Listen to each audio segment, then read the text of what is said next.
Ano ba sasabihin ko? Ito, gumawa na si Sir Lim ng video tungkol dun sa may ginawa rin natin ng video. Yun na, naliwanagan na lahat, di ba? Sabi naman ni Sir Lim kagabi na sa comment niya sa akin na yun, gagawa ka ng video. Medyo na delay lang. Yun na.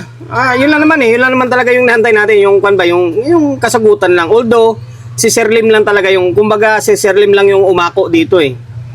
Kayo kasi, tanong kayo ng tanong, ano ba yan? PM kasi kayo ng PM sa akin na, bakit ganun? Dapat, nagrekta na lang kayo, tanong kila ni Sir Lim eh. Ako tuloy na pasama eh.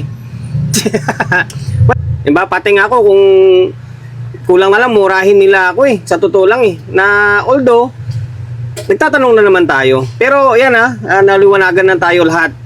Kay Sir Lim, sa totoo lang mataas ang respeto ko kay Sir Lim. Salita pa lang, di man kami nagkita ng personal, pero alam kong mabait na tao sa salita pa lang eh. Di ba? And then, ano ba? Yun na, naipaliwanag na niya yung side niya kung bakit daw hindi naibaba yung 2 box na yun, yung 2 boxes na yun. And then, hindi yun MCB. Original CB yun. Although magkakamag-anak pa rin naman yan, yung CB and then MCB. Yun nga, may mga dahilan kung bakit hindi naibaba. Yan, intindihin nyo na lang. Peace na lang tayo, siyempre.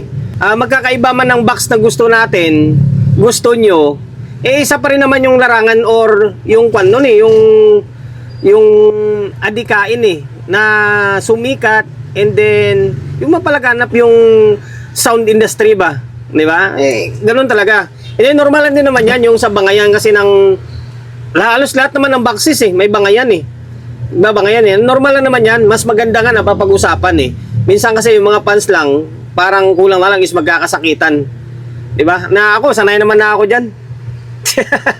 Mundo ng social media to eh. Minsan kailangan natin tanggapin yung talagang harsh na, sige, bahala kayo dyan.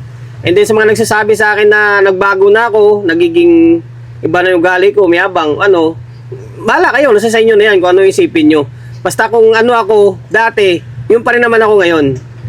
Okay, then humingi rin ako ng pasensya kay Sir Lim kung the way na yung pananalita ko sa video ko is medyo yung dating is hindi maganda. Pasensya, pero wala naman talaga ako intention din eh. Kumbaga, katanungan lang din naman talaga. Ayan, peace na tayo diba? Naway balang araw, diba? Mag-unite yan. Lahat ng mga boxes mag-unite na Bazooka, Turbo, WS Turbo, CB, MCB, basta lahat ng mga boxes mag-unite. And then, wish ko sana na merong event na yun na magiging assorted na lahat para, di ba, malaya na lang mamili yung tao. Malaya na lang mamili yung tao na kung MCV ka, kung Bazooka ka, kung WS Turbo ka na boxes, WS Turbo ka, kung W box ka, di ba? Yun dapat. And then, dahil nga first time yun, yung event nila, siguro medyo pa sila, kumbaga, nangangapa, and then, inaayos pa ng konti para magiging mas maganda yung magiging kalabasan sa next na mga event nila. Okay? Kaya, okay lang naman. Yun, at least naipaliwanag na niya yung side niya. Inuulit ko, wala tayong personalan. Wala akong intention na ganun. Okay? Nagmumukha lang akong mayabang sa pananalita, pero wala, hindi yun. Okay? Inulit ko, salute kay Sir Lim. Kagabi pala nagsalute na ako bago matapos yung video ko